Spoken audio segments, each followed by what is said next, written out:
Good morning, dear student. We are discussing about on equality. On equality chapter हमारा चल रहा था. उसमें हमने जो दो स्टोरी थी हमारी मिस्टर एंड मिसेस अंसारी वाली और साथ में एक ओम प्रकाश वाल्मीकि वाली, दोनों ही स्टोरीज़ के बारे में हमने डिस्कस किया था कि दोनों के साथ कैसे इनइक्वालिटी जो है होती है हमारी सोसाइटी के अंदर. ठीक है, चलिए. यहाँ तक हमने कर लिया था. जो मिस्टर एंड मिसेस अंसारी थे उनको जो रेंट डीलर जो था, रेंट पे दिलवाने वाला जो डीलर था, ठीक है, वो उनको एक एडवाइस देता है कि आप जो अपना नाम मिस्टर एंड मिसेस कुमार रख लें तो आपको कहीं ना कहीं मकान अवेलेबल हो जाएगा, क्योंकि आपको एक रिलीजियस बेस के ऊपर डिस्क्रिमिनेट किया जा रहा है, भेदभाव किया जा रहा है आपके साथ कि आप मुस्लिम हो, इसलिए आपको जो है कोई भी जो हाउस है रेंट पे नहीं दे रहा. ठीक है. Recognising dignity.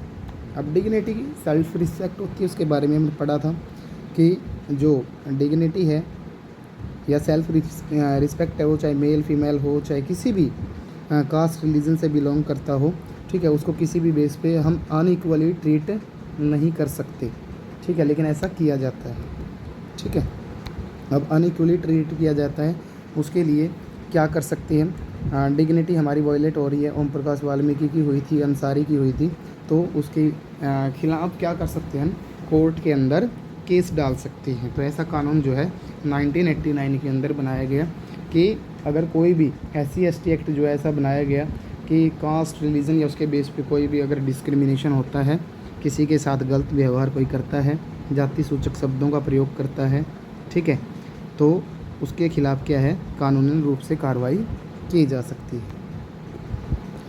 Equality in Indian democracy. देखिए, इंडियन डेमोक्रेसी के अंदर इक्वालिटी है. हमने डिस्कस किया था कि आप वोट डालने जाते हो, सभी लाइन में लगते हैं, चाहे किसी भी जाति धर्म कहीं से भी हो, ठीक है, गांव का हो शहर का हो, तो जहां भी उसका जो पोलिंग बूथ होता है वहां पे वो क्या करते हैं, इक्वली क्या करते हैं, अपना जो वोटिंग वगैरह है उसका यूज़ करते हैं, अपने राइट्स का यूज़ करते हैं.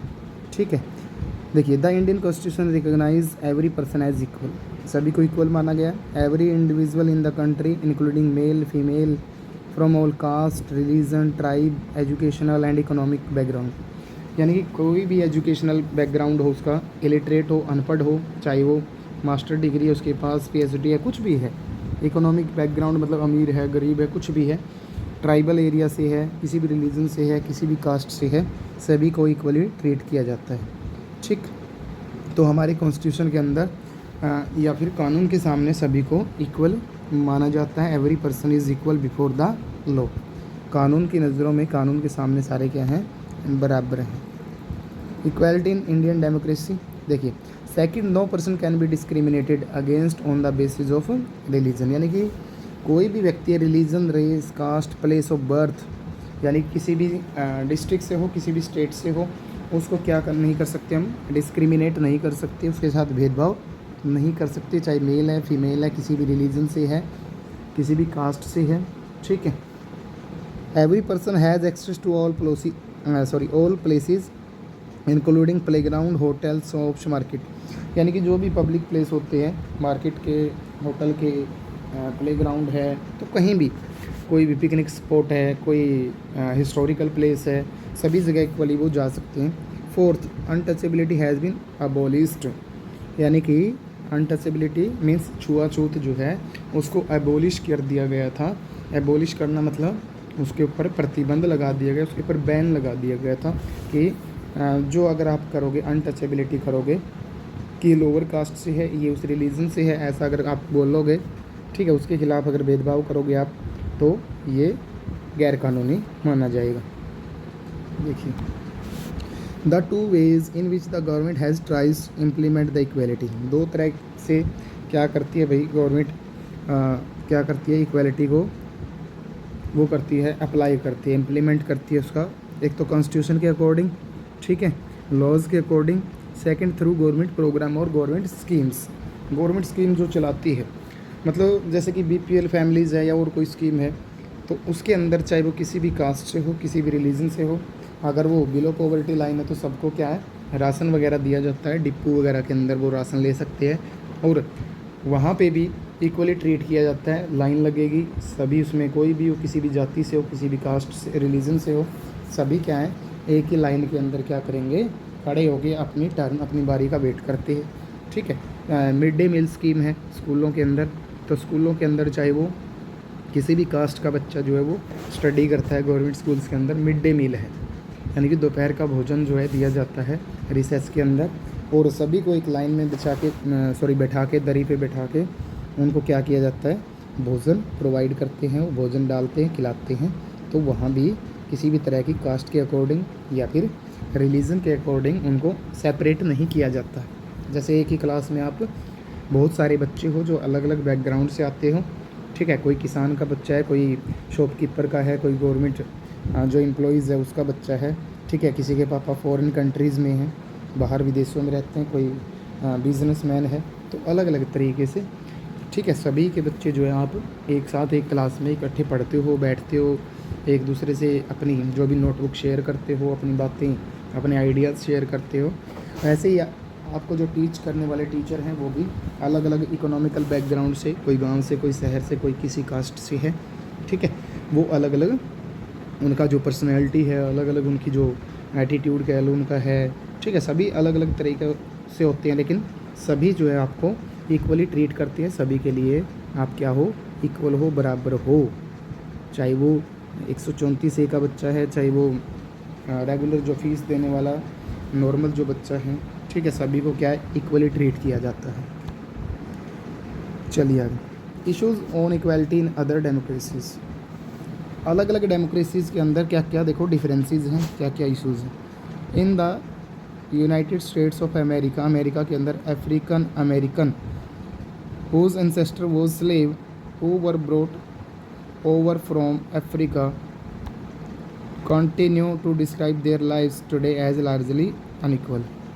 अब अफ्रीकन अमेरिकन जो हैं यूएसए के अंदर, जो अफ्रीका से जब अमेरिका किसका गुलाम होता था, ब्रिटिशर्स का, इंग्लैंड के अंडर में था, अंग्रेज़ों का गुलाम थे वो भी, ठीक है, तो अफ्रीका से बहुत सारे स्लेव या दास कह लो, गुलाम कह लो, नौकर कह लो, वो यूएसए के अंदर लेके जाए गए, और अब वो वहीं रहते हैं। देखो उस टाइम पे वो वहाँ बस गए, अब उनके एंसेस्टर यानी कि उनके जो दादा परदादा, उनकी जो पीढ़ियाँ हैं वो वहाँ पे रही, तो वो भी वहाँ पे रहते हैं, तो उनके क्या है अनइक्वली ट्रीट किया जाता है उनको वहाँ।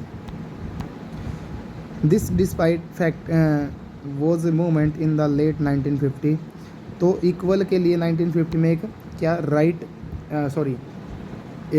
क्या चलाया गया, मूवमेंट चलाया गया भाई, ठीक है, उसको सिविल राइट मूवमेंट बोलते हैं। क्या बोला गया उसको, civil right movement, civil right movement के नाम से वो जाना गया, जो अफ्रीकन अमेरिकन को इक्वल करने के लिए यूनाइटेड स्टेट्स के अंदर क्या किया गया, एक आंदोलन किया गया था, ठीक है।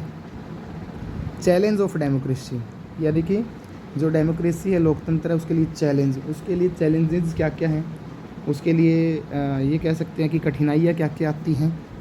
There are also community and individual trying to expand the idea of democracy and push for a greater recognition of equality on existing as well as new issue।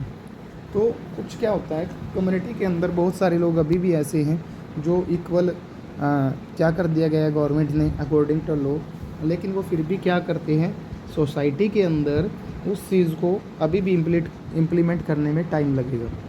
यानी कि सोसाइटी के जो लोग हैं वो इक्वली मानने के लिए कह सकते हैं कि रेडी नहीं है, तैयार नहीं, ठीक है। तो जब तक वो तैयार नहीं होंगे, जब तक इक्वालिटी का जो ये प्रोसेस है वो अच्छे से जो है अप्लाई नहीं हो सकता।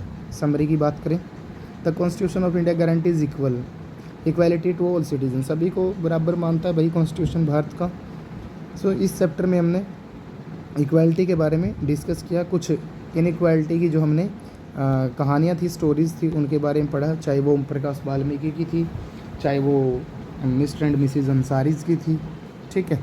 देखिए आगे, the government role in passing laws and instituting policies is discussed to show the commitment to the alleviation to existing inequality is a major part of work that government undertake. यानी कि government जो different types जो work करती है, किसके लिए, inequality है जो उसको ख़त्म करने के लिए, चाहे वो लॉ के अकॉर्डिंग है, चाहे वो अलग अलग तरह की इंस्टीट्यूटिंग पॉलिसीज़ बनाती है, अलग अलग तरह की स्कीम बनाती है, तो वो भी उसका हिस्सा होती है कि इनइक्वालिटी को अबोलिश किया जाए, दूर किया जाए, ख़त्म किया जाए।